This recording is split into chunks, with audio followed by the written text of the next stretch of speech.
ধাৰাবাহিকতা ঋষি মুনি ত্ৰিদেৱেও যাৰ সম্ভেদ নাপালে ভক্তিটো সকলোৱেই কৰে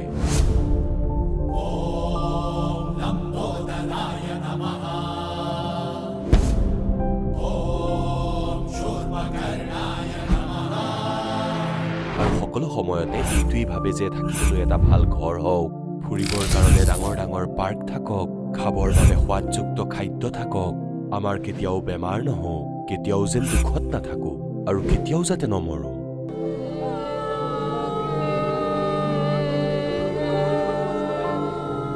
সকলো সময়তে যেন ফূৰ্তিত থাকো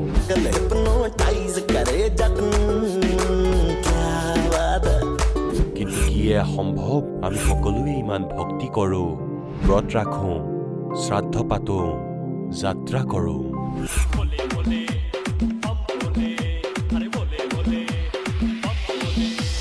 মন্দিৰলৈ গৈ মূৰ্তি পূজা কৰো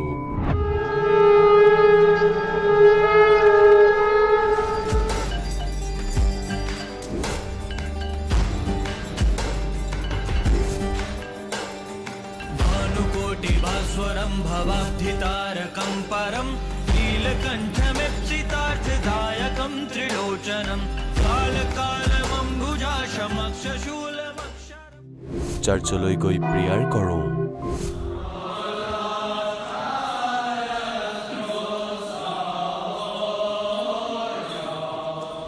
মছজিদলৈ গৈ নামাজ আদা কৰোঁ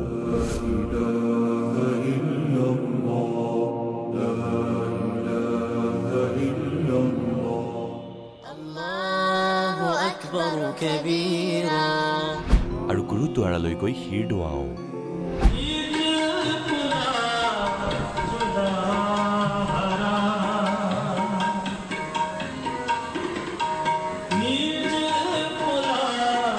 তথাপিও দুখত কিয় আছো কিন্তু আপোনালোকে জানেনে সেয়া কি ভক্তি যি ভক্তিয়ে মীৰাক বিহৰ পৰা বচাইছিলে ধ্ৰুৱ আৰু প্ৰহ্লাদৰ ৰক্ষা কৰিছিলে অন্ধক দৃষ্টি আৰু কলাক শ্ৰৱণ শক্তি দিছিলে গৰীক প্ৰাণ দিলে দুখীসকলক সুখী জীৱন দিলে মৃতজনক জীৱন দান দিলে আৰু দুৰাৰোগ্য বেমাৰ দূৰ কৰিলে পৰিস্থিতি ভয়ানক পৰিস্থিতি তাৰমানে অকল এটা পৰিস্থিতিয়ে নহয় একদম মানে এইটো সুইচাইড টেন্ডেন্সিৰ নিচিনা পৰ্যায়ত মই আছিলোঁ মোৰ হাজবেণ্ডৰ বহুত ডাঙৰ হাৰ্ট এটেক হৈছিল তেওঁ একেবাৰে মৃত্যু মুখৰ পৰা ঘূৰি আহিছে বুলি ক'ব লাগিব আগত যিটো ভয় আছিলে মই আগতে ঘৰৰ পৰা ওলাব নোৱাৰিছিলোঁ যে মই ক'ৰবাত কি যদি মৰি যাম নেকি বা খুব দুৰ্বল হৈ যাওঁ কিন্তু এতিয়া পৰমাত্মাৰ দীক্ষা লোৱাৰ পাছত প্ৰকৃত ভগৱান পোৱাৰ পাছত এতিয়া এনেকুৱা এটা মানে শৰীৰৰ বল পাইছোঁ যে বিন্দাছ ঘূৰি ফুৰিছোঁ কিন্তু কোনো ধৰণৰ অসুবিধা হোৱা নাই আজিলৈকে ঔষধ নোখোৱাকৈ সন্ত ৰামপালজী মহাৰাজে চৰণ তাহাৰ পিছত মই একদম মেডিচিন খাওয়া বন্ধ কৰিলোঁ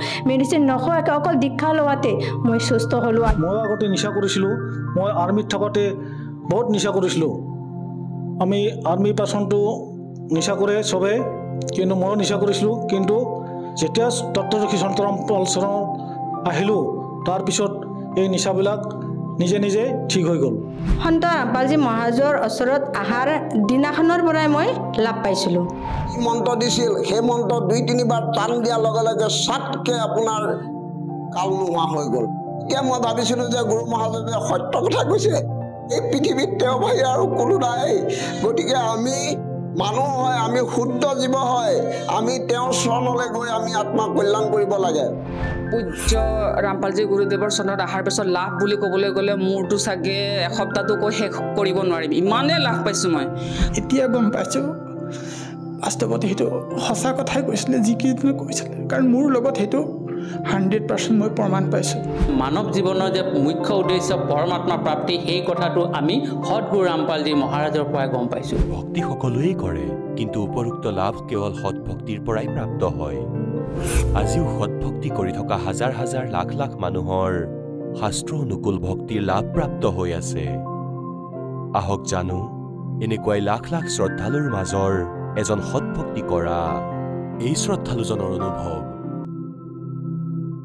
নমস্কাৰ নমস্কাৰ আপোনাৰ শুভ নাম নন্দিনী শ্ৰী দাসী আপুনি ক'ৰ পৰা আহিছে গণেশগুৰি হেঙেৰাবাৰী আপুনি সন্ত ৰামপাল গুৰু মহাৰাজৰ সৈতে কেতিয়া জড়িত হৈছিল মই 25 ফেব্ৰুৱাৰী 2020 আপুনি সন্ত ৰামপাল গুৰু মহাৰাজৰ পৰা দীক্ষা লোৱাৰ আগতে অন্য কিবা ভক্তি সাধনা কৰিছিল নে মই তেতিয়া শ্ৰী কৃষ্ণ শিৱ 33 কৰোৰ দেৱ দেৱী দেৱতাৰ পূজা সাধনা কৰিছিলোঁ। আৰু সেই সাধনাবোৰ আপুনি কেনেধৰণে কৰিছিল? মই প্ৰথমতে গুৰু ধাৰণ কৰিছিলোঁ। মই পূজ্য পৰমাত্মা ৰামপালজী গুৰুদেৱৰ চৰণত অহাৰ আগতে মই 3 গৰাকী গুৰু ধাৰণ কৰিছিলোঁ আৰু গুৰু ধাৰণ কৰি পেলাই মই পূজা কৰিছিলোঁ তেওঁলোক। আৰু সেই সাধনাবোৰ কৰি থকা স্বত্তেও আপুনি সন্ত ৰামপাল গুৰুমহাৰাজৰ শৰণলৈ কিয় আহিব লগা হ'ল? মই যেতিয়া প্ৰথম গুৰু ধাৰণ কৰিছিলোঁ, তেখেত আছিলে গুৰুমা আছিলে, বুলবুলি ফাংচু আছিলে তেওঁৰ নামটো। তেওঁ মানে শাসন শিৱ পূজা কৰিছিলে। তেওঁ মধু খাইছিলে, মাংসও খাইছিলে, মাছ মাংস চব খাইছিলে। তেতিয়া মানে মই তেতিয়া ভেজিটেৰিয়ান আছিলোঁ, মাছ মাংস খোৱা নাছিলোঁ। তেতিয়া মই গীতাও পঢ়িছিলোঁ। তেতিয়া মোৰ মানে তেখেতে যে মাছ মাংস মদিৰা পান কৰে সেইটো মই পচন্দ কৰা নাছিলোঁ। তেতিয়া মোক প্ৰশ্ন কৰিলে কৈছিলে কি মই মানে শ্মশান শিৱ পূজা কৰোঁ, গতিকে সেইবিলাক খাব পাৰি, একো নহয় এনেকৈ বুলি ক'লে। তেতিয়া মানে মই সেই কথাটো মানে সহজভাৱে ল'ব পৰা নাছিলোঁ। তেতিয়া মই গুৰু মা সলনি কৰিলোঁ, নিৰলা কলিতা বুলি দ্বিতীয়গৰাকী। আৰু তেখেতে কিন্তু মাছ মাংস নাখাইছিলে, মানে বহুত মানে অমায়িক আছিলে। কিন্তু তেখেতে গুৰু মন্ত্ৰ কোনো দিয়া নাছিলে। মোৰ পৰিয়ালত এটা পৰিঘটনা বুলিয়ে ক'ব লাগিব, এটাৰ পিছত এটা ঘটনা ঘটি আছিলে। এজনৰ পিছত এজন মানুহৰ মৃত্যু হৈ আছিলে আমাৰ ঘৰত। আৰু সেইখিনি সময়ত মানে এটা শ্ৰাদ্ধ কৰি উঠাৰ পিছত আৰু 2-1 বছৰমান পিছতে আৰু এজনৰ মৃত্যু হৈছিলে। সেই মৃত্যুৰ বিভীষিকা যিটো আমাৰ ঘৰত চলি আছিলে সেইটো বন্ধ হোৱা নাছিলে। সেইকাৰণে মই এটা গুৰু এৰি পেলাই আন এটা গুৰু পেলাই আৰু ইটো গুৰু এনেকৈ ধাৰণ কৰিব লগা হ'ল। তাৰপাছত তৃতীয় গুৰুজন হ'ল বৃন্দাবনৰ দৈৱকীনন্দন ঠাকুৰজী আছিলে। যিহেতু মোৰ আগতে 3টা গুৰু ধাৰণ কৰা, মই মন্দিৰত বহিছিলোঁ, চোৱা চিতা কৰিছিলোঁ। মানুহবিলাকে মোৰ ওচৰত বিপদে আপদে আহিছিলে। কাৰোবাৰ যদি পাগল হৈছে, কাৰোবাৰ কিবা বিপদ আপদ হৈছে, তেওঁলোকে মোৰ ওচৰত আহিছিলে। আৰু তেতিয়া মোৰ মন্দিৰ আছে ঘৰত, ডাঙৰ মন্দিৰ, তাতে তেওঁলোকক চাব আহিছিলে।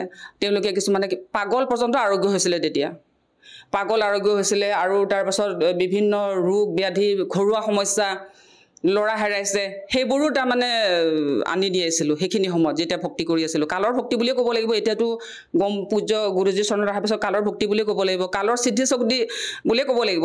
সেই শক্তি দি তাৰমানে সেইবোৰ চলি আছিলে। গতিকেলৈ যদিও মানে সেইবিলাক ভক্তি দি সেইবিলাক চলি আছিলে, সেইবোৰ ফল পাই আছিলোঁ। কিন্তু ঘৰত যিটো মৃত্যুৰ বিভীষিকা চলি আছিলে, তাৰ পিছত এটা যিটো মৃত্যু হৈ আছিলে ঘৰত, মানে শ্ৰাদ্ধ কৰি কৰি ভাগৰি গৈছোঁ। মানে এটা শ্ৰাদ্ধ কৰি উঠি আৰু এটা শ্ৰাদ্ধ কৰিব লাগে, মানে উন্নতি বুলি কোনো নামেই নাছিলে। আৰু ঘৰত সদায় কাজিয়া পেচাল, কোনো শান্তি বোলা বস্তু, শান্তি আমি মুখে দেখা নাছিলোঁ, এনেকুৱা অৱস্থা। তেতিয়া মোৰ নিজক মনতে বহুত প্ৰশ্ন জাগিছিলে যে ইমান ভক্তি কৰোঁ, ইমান ব্ৰত ৰাখোঁ, ইমান 1 মাহলৈকে ভোজন নকৰোঁ, ফলাহাৰ ধাৰণ কৰি কৰি মানে মই ভক্তি কৰিছিলোঁ। আৰু যেতিয়া কামাখ্যাত যেতিয়া অম্বুবাচী মেলা হয়, অম্বুবাচীত 4 দিনলৈকে মই ভোজন নকৰাকৈ চলিছিলোঁ। ইমান কঠোৰ ভক্তি কৰাৰ পিছতো কিয় মই মৃত্যু ৰখাব পৰা নাছিলোঁ পৰিয়ালৰ। তো তেতিয়া মই বহুত প্ৰশ্ন জাগিছিলে। আৰু মই তেতিয়া মাৰ্বল পাথৰৰ মূৰ্তি, পিতলৰ মূৰ্তি, ৰূপৰ মূৰ্তি এইবিলাকত পূজা কৰিছিলোঁ, দেৱ দেৱী দেৱতাবিলাকক। তাৰপিছত পূজা কৰাৰ পিছত তেতিয়া মোৰ 50% যেতিয়া দিব্যদৃষ্টি আছিলে, তেতিয়া মই দেখা পাওঁ যে এজন মানে লম্বা চোলা পিন্ধা, পিছত মই গম পাইছোঁ সেইজন কাল বুলি। তাৰপিছত লম্বা চোলা পিন্ধা এজনে, সি দুৰ্গা হয়, সিয়ে শিৱ ৰূপ ধাৰণ কৰে, সিয়ে দেৱ দেৱী দেৱতাৰ ৰূপ ধাৰণ কৰি পেলাই এজনে পূজা খাই আছে মোৰ। মইতো চকু দৰ্শন কৰিলোঁ। তেতিয়া মই পূজ্য ৰামপালজী গুৰুদেৱৰ চৰণত আহাই নাই। তেতিয়া মই যেতিয়া দেখা পালোঁ যে এজনেই মোৰ পূজা খাই আছে, তেতিয়া যিহেতু মোৰ 50% দিব্যদৃষ্টি আছে, তেতিয়া মই তেখেতক প্ৰশ্ন কৰিলোঁ, তুমি কোন হয়? মই যিবিলাক দেৱ দেৱী দেৱতাক পূজা কৰি আছোঁ, সিহঁতৰ ৰূপ ধাৰণ কৰি তুমি যে মোৰ পূজা খাই আছা, তুমি কোন হয়? নে তুমি জিন হয়, নে বীৰা হয়, নে কোনোবাই তোমাক মোক জাপি দিছে? তেতিয়া কোন হয়? তেতিয়া সেই উত্তৰ নিদিয়ে আৰু খুব মিছা কথা কয় আৰু মানে খুব অশ্লীল শব্দ কয় বস্তুটোৱে। মই তেতিয়া পূজ্য ৰামপালজী গুৰুদেৱৰ চৰণত নাহাৰ আগতে তেতিয়া কিন্তু তেখেত কাল হয় বুলি জনা নাছিলোঁ। তাৰ পাছত যেতিয়া মই ভীমাশংকৰ মন্দিৰত পূজা কৰিব গ'লোঁ, এই যিখন মানে পামহিত আছে, তেখেতক মানে তাতো মই তেখেতকে দেখা পাইছোঁ বহি থকা। আৰু যেতিয়া মানুহবিলাকৰ মন্দিৰ থাপনাবিলাক যেতিয়া যাওঁ, সেই থাপনা মন্দিৰতো সেইজনেই বহি আছে। তেতিয়া মই পূজ্য ৰামপালজী গুৰুদেৱৰ চৰণত আহাই নাই। তেতিয়া মোৰ প্ৰশ্ন জাগিল, এজন হয় কোন? ইয়ে দেখোন চব মন্দিৰবিলাকত, থাপনাবিলাকত, মূৰ্তিবিলাকত সোমাই পূজা খাই আছে, এজনে দেখোন। তেতিয়া পূজ্য ৰামপালজী গুৰুদেৱৰ চৰণত নাহাৰ আগতে মই সেইখিনি দেখা পাইছোঁ। তেতিয়া মই আৰু পূজা কৰা বাদ দি দিছোঁ ঘৰত। মই মনসা মূৰ্তিও মই ভীমাশংকৰ মন্দিৰত প্ৰদান কৰিছিলোঁ, নাম কীৰ্তন দিয়াইছিলোঁ, মূৰ্তি প্ৰদান কৰিছোঁ। সেনেকুৱা মই কাৰোবাৰ মনসাৰ পিতলৰ মূৰ্তি দান কৰিছোঁ। এনেকুৱা কৰা স্বত্তেও মই ইমান বেয়া ফল পাইছোঁ। কি কৰা নাই মই সব কৰিছিলোঁ তাৰপিছত যেতিয়া গম পালোঁ যে মূৰ্তিবিলাকত ইহুই পূজা খাই আছে তেতিয়া মই মূৰ্তিবিলাকত পূজা কৰা বাদ দি দিলোঁ বাদ দি পেলাই তেতিয়া মই শুনিছিলোঁ আগত অলপ মানে কাৰোবাৰ মুখেদি শুনিছিলোঁ যে দেৱ দেৱী দেৱতাতকৈও ওপৰৰ কোনোবা এটা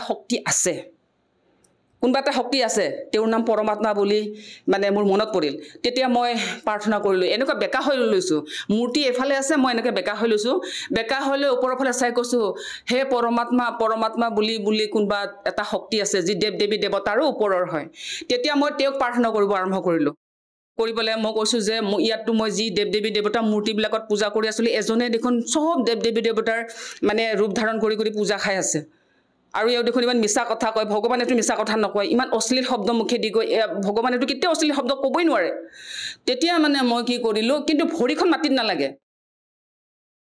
আপুনি যিটো বস্তু আপুনি দিব্যদৃষ্টিয়ে দেখিছিলে সেইটো ভৰিখন মাটিত নালাগে তাৰ পাছত গৈ পেলাই কি হ'ল মই পৰমাত্মাক প্ৰাৰ্থনা কৰিব ধৰিলোঁ তাৰপাছত ধৰাৰ পাছত সেনেকৈ আৰু মৃত্যু চিলচিলা এটাৰ পিছত এটা শ্ৰাদ্ধ কৰি পেলাই আৰু এটা শ্ৰাদ্ধ কৰিব লাগে আৰু 2 বছৰমানৰ পিছত আৰু এটা শ্ৰাদ্ধ কৰি এতিয়া মাত্ৰ 3জন বাচি আছোঁ মা দেউতাৰ সন্তান 3জন মাত্ৰ বাচি আছোঁ এতিয়া বৰ্তমানলৈকে এনেকুৱাকৈ মানে মৰি গৈছে ঘৰত তাৰ পাছত মানে বিৰক্ত হৈ গ'লোঁ তাৰপাছত এনেকৈ মানে হেৰি আহিলে মানে ছ'চিয়েল মিডিয়াত খুব এক্টিভ আছিলোঁ মই ছ'চিয়েল মিডিয়াত মোক মানে দিন ৰাত মই মোবাইলতে বিজি আছিলোঁ তেতিয়া মানে দেখা পালোঁ যে ব্ৰহ্মা বিষ্ণু মহেশ্বৰৰ মাতা পিতা আছে তেতিয়া ব্ৰহ্মা বিষ্ণু মহেশ্বৰৰ মাতা পিতা আমিতো ব্ৰহ্মা বিষ্ণু মহেশ্বৰতকৈ আৰু ওপৰৰ কোনো আছে বুলিতো আমি নাজানোৱে কেনেকৈ সম্ভৱ হ'ব পাৰে তেতিয়া মোৰ প্ৰশ্ন জাগিলে আমিতো ব্ৰহ্মা বিষ্ণু মহেশ্বৰে অল ইন অল বুলি জানিছিলোঁ আৰু শ্ৰীকৃষ্ণই অল ইন অল শ্ৰীকৃষ্ণই পৰমাত্মা তেওঁতকৈ আৰু ওপৰত কোনোবা আছে বুলিতো আমি নাজানো তেতিয়া মই যি একাউণ্টৰ পৰা সেই মানে সৎসংটো আহিছিলে সেই একাউণ্টৰ ভিতৰত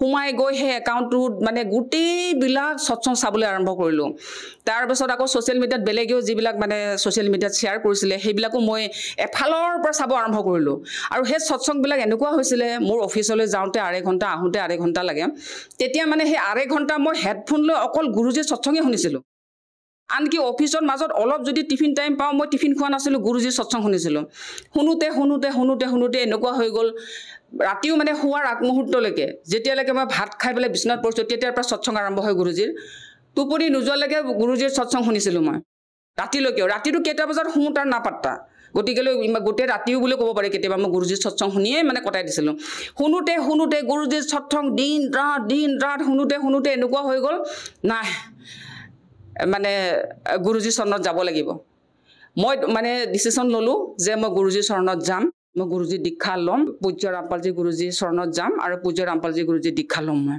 পুৰা দৃঢ় নিশ্চয় কৰিলোঁ মই নিজকে তেতিয়া কাৰণ কিয় দৃঢ় নিশ্চয় কৰিলোঁ কাৰণ পূজ্য ৰামপালজী গুৰুদেৱে বেদ গীতা গোটেই ফালি মানে চেপ্টাৰ ৱাইজ আঙুলি দি পেলাই শিকাইছে যে এইটোত এনেকৈ লিখা আছে এইটোত এনেকুৱা লিখা আছে তেতিয়া মানে মই বহুত কিছুমান শাস্ত্ৰত যিবিলাক মই আগত পঢ়িছিলোঁ যিবিলাক বুজি পোৱা নাছিলোঁ উলট পালট লাগিছিলে এইটোৰ লগত এইটো মিল নাথাকে এইটোৰ লগত এইটো মিনিঙৰ মিল নাথাকে সেইবিলাক মোৰ আগৰ পৰা মানে বহুত কুৱেশ্যন জাগা আছিলে গুৰুজীৰ সৎসংবিলাকত মই সকলো প্ৰশ্নৰে মই উত্তৰ পাই গৈছিলোঁ তেতিয়া মই পুৰা মই মানে চিয়'ৰ হ'লোঁ যে মই গুৰুজীৰ চৰণত যাম আৰু পূজ্য ৰামপালজী গুৰুজীৰ চৰণত যাম আৰু পূজ্য ৰামপালজী গুৰুজীৰ দীক্ষা ল'ম বৰ্তমান আপুনি সন্ত ৰামপাল গুৰুমাজৰ পৰা নাম দীক্ষালৈ যি ভক্তি সাধনা কৰি আছে ইয়াৰ দ্বাৰা কিবা লাভ পাইছেনে পূজ্য ৰামপালজী গুৰুদেৱৰ চৰণত অহাৰ পিছত লাভ বুলি ক'বলৈ গ'লে মোৰতো চাগে এসপ্তাহটো কৈ শেষ কৰিব নোৱাৰিম ইমানেই লাভ পাইছোঁ মই প্ৰতিদিনে প্ৰতিটো ক্ষেত্ৰতে লাভ পাইছোঁ বুলি ক'ব পাৰি কাৰণ কিয় জীৱনটো এটা সংগ্ৰামৰ দৰে প্ৰতিটো ক্ষেত্ৰতে বিপদ আহে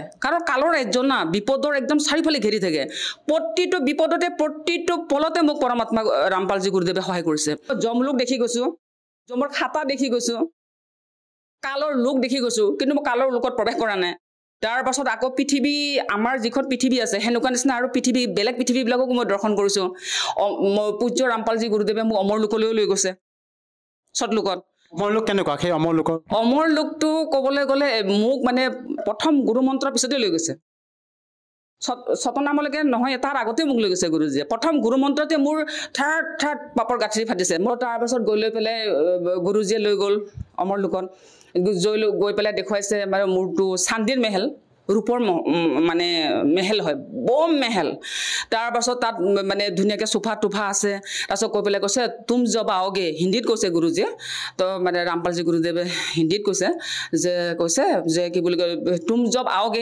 यहाँ रहोगे यही तुम्हारा घर है যেতিয়া গুৰুজীয়ে এনেকৈ ক'লে মই ঘৰটো হেৰি কৰিলোঁ চালোঁ তাৰ পাছত আকৌ গাখীৰৰ নদী আছে গাখীৰৰ নদীত মই সাঁতুৰিছিলোঁ তাত এটা মোৰ ইণ্টাৰেষ্টিং ঘটনা ঘটিছিলে যেতিয়া মই গাখীৰৰ নদীত সাঁতুৰি আছিলোঁ সাঁতুৰি থাকোঁতে কি হৈছিলে মই তেতিয়া ভাব আহিলে আমাৰতো পৃথিৱীত গাখীৰ পাবলৈ নাই হয়নে নহয় আৰু ইমান দাম আৰু পিয়ৰ গাখীৰ পাবলৈ নাই গতিকেলৈ ইয়াতে গাখীৰ পাইছোঁ ইয়াতে খাই লোৱা ভাল আগতে গতিকেলৈ মই সাঁতোৰাৰ আগত মই একদম পাৰে মানে মই গাখীৰবিলাক খাইছোঁ তাৰমানে তাৰপাছত গাখীৰবিলাক খাই লৈছোঁ মই বোলে আগতে ইয়াতে চান্স পাওঁতে মই খাই লোৱাই ভাল এইখিনিতে এটা কথা জানিব বিচাৰিছোঁ যে যিহেতু আপুনি কৈ আছে এই ঘটনাবিলাক আপোনাৰ বাস্তৱিক জীৱনত হৈছিল নে আপোনাৰ সপোনৰ কথা কৈছে আপুনি সপোনৰ নহয় একদম চকু দিন দুপৰৰ ঘটনা কৈ আছোঁ মই চকু সপোন নহয় জমলোক মোৰ জমৰ খাটা ব্লেংক হৈছে সেইটো মই চকু দৰ্শন কৰিছোঁ তপ্তশিলা নৰক চকু দৰ্শন কৰিছোঁ মই তপ্তশিলা নৰকত কেনেকৈ লৈ যায় চাবগেনি মাৰি মাৰি জীৱাত্মাবিলাকক সেইবিলাকো দৰ্শন কৰিছোঁ ইমান বৃহৎ লাভ পাইছোঁ মই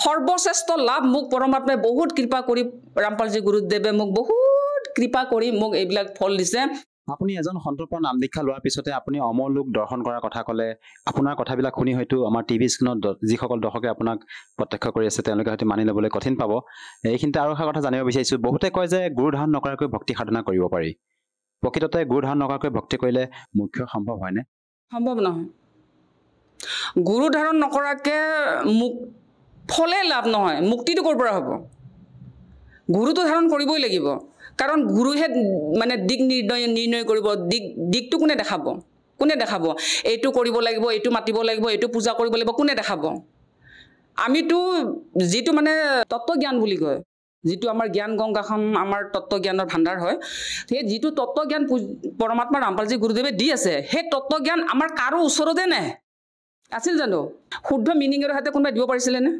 গীতাখনৰ কথাই কৈছোঁ গীতাখনৰ সংস্কৃতত আছে বেলেগ ভাঙনিবিলাকত আছে বেলেগ সৰ্বধৰ্মান পৰিত্যাজ্য মাম একং শৰণম ব্ৰজ মানে শ্ৰীকৃষ্ণই কৈছে যাব দিছে পৰমাত্মা সচিদানন্দ তাতে যাব দিছে কিন্তু তাতে কি লিখা আছে চব ধৰ্ম ত্যাগ কৰি মোৰ চৰণত আহ বুলি ভাঙনিত কৰি থোৱা আছে গতিকেলৈ ধৰ্মশাস্ত্ৰবিলাক বা বেদ আমাৰ যিবিলাক আমাৰ মেইন যিবিলাক আমাৰ বেদ আৰু আমাৰ ধৰ্মৰ যিবিলাক আমাৰ মূল আধাৰ সেইটো হ'ল গীতা আৰু বেদ নহয় জানো তাত মানে ভাঙনি বেলেগ সংস্কৃতত মানে আছে বেলেগ ভাঙনি বেলেগ আৰু ঠিক তেনেকৈ আমি পূজ্য ৰামপালজী গুৰুদেৱৰ চৰণত অহাৰ পিছত জানিব পাৰিছোঁ তেখেতৰ জ্ঞানৰ থ্ৰুদি জানিব পাৰিছোঁ যে কোৰাণতো আৰবীত আছে বেলেগ ভাঙনিত আছে বেলেগ তো তেনেকৈ হ'লে সেইটো আমাক শুদ্ধকৈ কোনে দেখুৱালে আমাৰ পূজ্য পৰমাত্মা ৰামপালজী গুৰুদেৱে দেখুৱাইছে গতিকে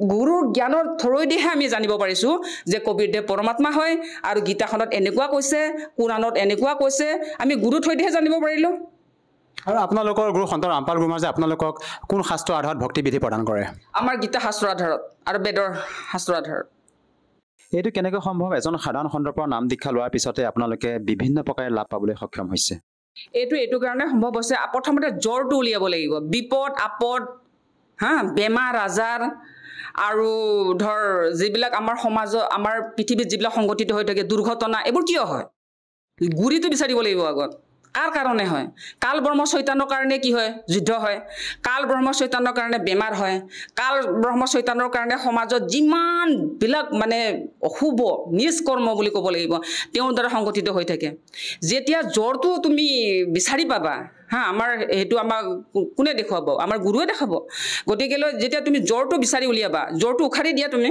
গতিকেলৈ আমাৰ পূজ্য ৰামপালজী গুৰুদেৱে আমাৰ ভক্তিবিধি আৰু মন্ত্ৰত সেই মন্ত্ৰ আৰু ভক্তিবিধিত এনেকুৱা শক্তি আছে যিয়ে নেকি সেই যিটো জ্বৰৰ পৰা চব অনৰ্থৰ মানে মূল নিজ কৰ্মৰ মূল সেই কাল ব্ৰহ্ম চৈতানক গুৰিৰ পৰা উঘালি পেলাব পাৰে সেইকাৰণে তাৰমানে এই ভক্তিবিধিত লাভ পাইছে মানুহবিলাকে আৰু এটা কথা আপোনাৰ পৰা জানিব বিচাৰিম যিহেতু আপুনি এগৰাকী শিক্ষিত মহিলা সেই হিচাপে মই জানিব বিচাৰিছোঁ আমাৰ ভাৰতবৰ্ষত লাখৰ তুলনাত গুৰু আছে সেইসকলো হয়তো শাস্ত্ৰৰ আধাৰতে ভক্তিবিধি প্ৰদান কৰি আছে আপুনি কৈ আছে যে সন্ত ৰামপাল গুৰুমাজৰ ওচৰতে বৰ্তমান সময়ত শাস্ত্ৰানুকূল ভক্তিবিধি মন্ত্ৰ আছে তেখেতে সকলো শাস্ত্ৰৰ প্ৰমাণৰ সৈতে ভক্তিবিধি প্ৰদান কৰা বুলি আপুনি ডাঠিকৈ কৈছে এই ক্ষেত্ৰত আমাৰ যিসকল দৰ্শক আপোনাক এই চেনেলৰ মাধ্যমেৰে আপোনাক প্ৰত্যক্ষ কৰি আছে তেওঁলোকক আপুনি কেনেকৈ বিশ্বাস দিয়াব যে প্ৰকৃততে সন্ত ৰামপাল গুৰুমাজে শাস্ত্ৰানুকূল ভক্তিবিধি প্ৰদান কৰি আছে কাৰণ চাওক যিটো আচলতে প্ৰকৃত ভক্তিবিধি সেইটো হ'ল গীতাত আছে আৰু গীতাত গুৰুমন্ত্ৰটো আছে ক'ড ৱৰ্ডত আৰু ভক্তিবিধিটো আছে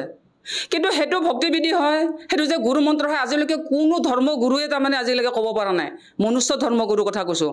আৰু পূজ্য পৰমাত্মা ৰামপালজী গুৰুদেৱটো পৰমাত্মা হয়, স্বয়ং পৰমাত্মা হয়। গতিকেলৈ এই ওম তৎসতৰ ফুল ফৰ্মটো কোনো ধৰ্মগুৰুৱে আজিলৈকে হাজাৰ হাজাৰ বছৰৰ পৰা দিব পৰা নাই ফুল ফৰ্মটো। আৰু যিটো গীতাত যে উল্টামুখী পিপল বৃক্ষৰ আহত গছডালৰ যিটো ভক্তিবিধি কোনো ক'ব পৰা নাই, আৰু আহত গছডালৰ প্ৰতিটো অংশ কোনো ক'ব পৰা নাই। যি ভক্তিবিধি গীতাৰ লগত মিল নাই সেইটো ফুল ভক্তিবিধি। যি গুৰু মন্ত্ৰ গীতাৰ ওম তৎসতৰ ফুল মন্ত্ৰৰে আৰম্ভ নহয় সেইটো ভুল ভক্তিবিধি। সেইবিলাক হ'ল কালৰ ভক্তিবিধি। কালৰ ভক্তিবিধি কৰাৰ লগে লগে কালৰ মুখত যাব অট'মেটিকেলি, আৰু জীৱ চৰাচিত যাব। যিটো নেকি গীতাৰ লগত মিল নাই সেইবিলাক যিমান আছে অল অভাৰ ৱৰ্ল্ড, মই কৈছোঁ যদি গীতাৰ লগত মিল নাই, গীতাৰ ওম তৎসত মন্ত্ৰ ফুল ফৰ্মৰ লগত মিল নাই, আৰু যি গীতাৰ যিটো মানে আহত গছৰ যিটো বৃক্ষৰ যিটো ভক্তিবিধি সেইটোৰ লগত মিল নাই, চব ভুল ভক্তিবিধি, চব কালত যাব আৰু কালৰ মুখত ভোজন হৈ পেলাই জীৱ চৰাচিত যাব। যিহেতু আপুনি সন্ত ৰামপাল গুৰু মহাৰাজৰ পৰা নাম দীক্ষা লোৱাৰ পিছতে বিভিন্ন প্ৰকাৰে লাভ পালে, যিসকল দৰ্শকে আজি আপোনাক এই টিভি স্ক্ৰীণত প্ৰত্যক্ষ কৰি আছে তেওঁলোকক আপুনি কি বাৰ্তা দিব বিচাৰে যাতে তেওঁলোকেও আপোনাৰ দৰে উপকৃত হ'ব পাৰে? তেওঁলোকক মই এইটোৱে বাৰ্তা দিব বিচাৰোঁ, স্বয়ং যি পৃথিৱীৰ ওপৰত আপোনালোকে আছে, বাস কৰি আছে, সেই পৃথিৱীখন যিয়ে সৃষ্টি কৰিছে আৰু আপোনালোক মনুষ্যবিলাকক যিয়ে সৃষ্টি কৰিছে, সেই সৃষ্টিকৰ্তাৰ ৰচনহাৰ মূল মালিক কবিৰ পৰমাত্মা, যি বেদ গীতা সমস্ত ধৰ্মশাস্ত্ৰৰে প্ৰমাণিত হৈছে, সেই কবিৰ পৰমাত্মাক ভক্তি কৰিব আৰম্ভ কৰক। আৰু প্ৰথমতে তত্ত্বদৰ্শী চন বা খবৰ গ্ৰহণ কৰিব লাগিব, ধাৰণ কৰিব লাগিব। কাৰণ তত্ত্বদৰ্শী চন বা খবৰ সেইজনে হয় যিয়ে গীতাৰ উল্টামুখী আহত বৃক্ষডালৰ প্ৰতিটো অংশ বিতংকৈ ক'ব পাৰে আৰু ওম তৎসত মন্ত্ৰৰ ফুল ফৰ্ম দিব পাৰে। গতিকেলৈ প্ৰথমতে গুৰু ধাৰণ কৰিব লাগিব। গুৰুৰ মাধ্যমেৰে আপোনালোকে কবিৰ পৰমাত্মাক প্ৰাপ্ত কৰিব পাৰিব।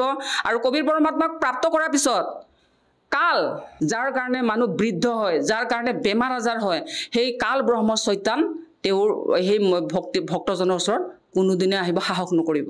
যদিহে কোনো লোকে সন্ত ৰামপাল গুৰু মহাৰাজৰ পৰা বিনামূলীয়াকৈ নাম দীক্ষা ল'ব খোজে, সহজভাৱে কেনেকৈ ল'ব পাৰিব? আজিকালি সন্ত ৰামপালজী মহাৰাজৰ ওচৰত নাম দীক্ষা লোৱাটো এনেই সহজ, কাৰণ ছ'চিয়েল মিডিয়া প্লেটফৰ্মত গুৰুজীৰ সৎসংবিলাক আহে, তাতে চেণ্ট ৰামপালজী বুলি চাৰ্চ কৰিলে তেখেতৰ সৎসংবিলাক আহিব। আৰু সেই সৎসংবিলাকতে কিছুমান নাম্বাৰ দিয়া আছে, সেই নাম্বাৰবিলাকত চাৰ্চ কৰিলে, কণ্টেক্ট কৰিলে ওচৰৰ নামদান কেন্দ্ৰবিলাকৰ আপোনালোকে লোকেশ্যনটো পাব আৰু তেনেকৈ আহি নাম দীক্ষা ল'ব পাৰিব। ধন্যবাদ থাকিল। ধন্যবাদ। এতিয়া জগতগুৰু তত্ত্বদৰ্শী সন্ত ৰামপাল গুৰু মহাৰাজৰ সৎসংগৰ মাধ্যমেৰে সেই অদ্বিতীয় আধ্যাত্মিক জ্ঞানৰ বিষয়ে জানি লওঁ, যাৰ মাধ্যমেৰে আপোনালোকেও প্ৰাপ্ত কৰিব পাৰিব এনেকুৱা আধ্যাত্মিক, মানসিক আৰু ভৌতিক সুখ যি এতিয়ালৈকে কেৱল আপোনালোকে মীৰাবাই, ধ্ৰুৱ, প্ৰহ্লাদ আদি কেইজনমান ভক্তৰ জীৱন কথাতহে শুনিছে। এতিয়া শুনক তত্ত্বদৰ্শী সন্তৰ সৈতে শাস্ত্ৰ অনুকূল ভক্তি সৎসংগ, এনেকুৱা অদ্বিতীয় আধ্যাত্মিক জ্ঞান যাৰ প্ৰমাণ আছে সকলো ধৰ্মৰ সকলো পবিত্ৰ শাস্ত্ৰত। আৰু এনেকৈ 1000 চতুৰ্যুগৰ দিন আৰু ৰাতি আৰু 30 দিনৰ 1 মাহ আৰু 12 মাহৰ 1 বৰ্ষ এনেকৈ বনাই থোৱা আছে। এনেকৈ 100 বৰ্ষৰ আয়ু হৈছে ব্ৰহ্মাৰ, ইয়াতকৈ 7 গুণ বেছি বিষ্ণুজীৰ, অৰ্থাৎ 700 বৰ্ষ। আৰু বিষ্ণুজীতকৈ 7 গুণ বেছি ভগৱান শিৱৰ, শংকৰৰ, অৰ্থাৎ 4900 বৰ্ষ এনেকৈ বনোৱা আছে। তথাপিও এওঁলোকৰ মৃত্যু হয়। আৰু যেতিয়া 70000 বাৰ এই শিৱ মৰি যাব, শিৱ যি ব্ৰহ্মাতকৈ 49 গুণ বেছি আয়ুসৰ হয়, 70000 বাৰ যেতিয়া মৃত্যু হ'ব, 70000 বাৰ, তেতিয়া এখন ব্ৰহ্মাণ্ডৰ বিনাশ হ'ব। এতিয়া এই কাল ক'ত থাকে? এই ব্ৰহ্মাণ্ডৰ শূন্য শিখৰত ওপৰৰ সকলোতকৈ উচ্চ যি স্থান এই ব্ৰহ্মাণ্ডৰ, তাত তেওঁ বেলেগকৈ থাকে, গুপ্ত হয়। আৰু তাৰ পৰা যেতিয়া তললৈ নামি আহে তেতিয়া নিজৰ পুত্ৰৰ ৰূপ বনাই লয়, কেতিয়াবা ব্ৰহ্মাৰ, কেতিয়াবা বিষ্ণুৰ, কেতিয়াবা শিৱৰ। গতিকে তেওঁ তাত থাকে। যেতিয়া 70000 বাৰ ত্ৰিলোকী শিৱৰ মৃত্যু হ'ব, তমগুণী শিৱ, তেতিয়া এখন ব্ৰহ্মাণ্ডৰ বিনাশ হ'ব। এতিয়া এই ব্ৰহ্মক ক্ষৰ পুৰুষ বুলিও কোৱা হয়। ক্ষৰ পুৰুষ, ক্ষৰ ব্ৰহ্ম।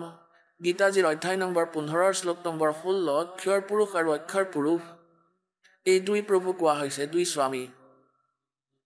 আৰু এওঁলোকৰ কথা তেওঁলোকৰ অন্তৰ্গত যিমানেই প্ৰাণী আছে তেওঁলোকৰ সকলোৰে স্থূল শৰীৰ নাশৱান হয়, জীৱ নাশৱান হয়, জীৱাত্মা নমৰে। সকলো প্ৰাণী নাশৱান হয়, জীৱাত্মা নমৰে। সিহঁত সকলোৰে নমৰে, কুকুৰৰ চাওক অমৰ হয়। আৰু ইফালৰ পৰা 17 নম্বৰ শ্লোকত কৈছে 15 নম্বৰ অধ্যায়ত গীতাজী উত্তম পুৰুষটো অন্য পৰমাত্মা ইতি উদাহৰতে। সেই বাস্তৱত পৰমাত্মা এই দুই পুৰুষৰ পৰা বেলেগ হয়, ক্ষৰ পুৰুষ আৰু অক্ষৰ পুৰুষৰ পৰা। তেওঁক এই ভগৱান বুলি কোৱা হয়। পৰমাত্মা মানে ভগৱান, ভগৱান মানে যিজনে সুখ দিয়ে, দুখ নিদিয়ে, তেওঁক পৰমাত্মা বুলি কোৱা হয়। আৰু কয় যে তেওঁই তিনিও লোকত প্ৰৱেশ কৰি সকলোৰে ধাৰণ পোষণ কৰে, তেওঁ হৈছে অবিনাশী ভগৱান। এতিয়া যেনেকৈ গীতাজীৰ অধ্যায় নম্বৰ 4 শ্লোক 5 আৰু 9, অধ্যায় নম্বৰ 2 শ্লোক 12, অধ্যায় নম্বৰ 10 শ্লোক 2 এই গীতা জ্ঞানদাতা শ্ৰীকৃষ্ণত প্ৰৱেশ কৰি কৈছে এই ক্ষৰ পুৰুষ ব্ৰহ্মই। তেওঁ কয় যে অৰ্জুন, তোমাৰ আৰু মোৰ বহুতবাৰ জন্ম হৈছে, তুমি নাজানা, মই জানো। মোৰ জন্ম আৰু কৰ্ম অলৌকিক হয়।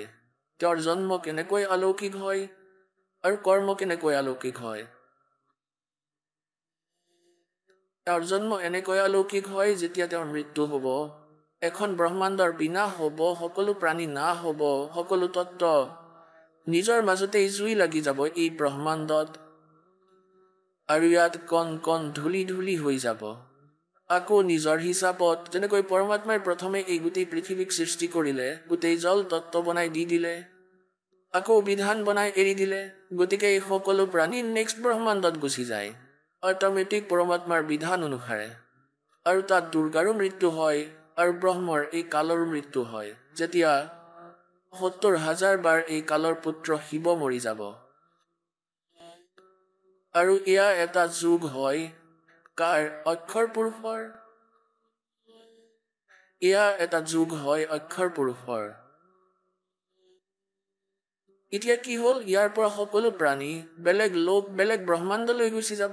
21 ব্ৰহ্মাণ্ড আছে এই কালৰ।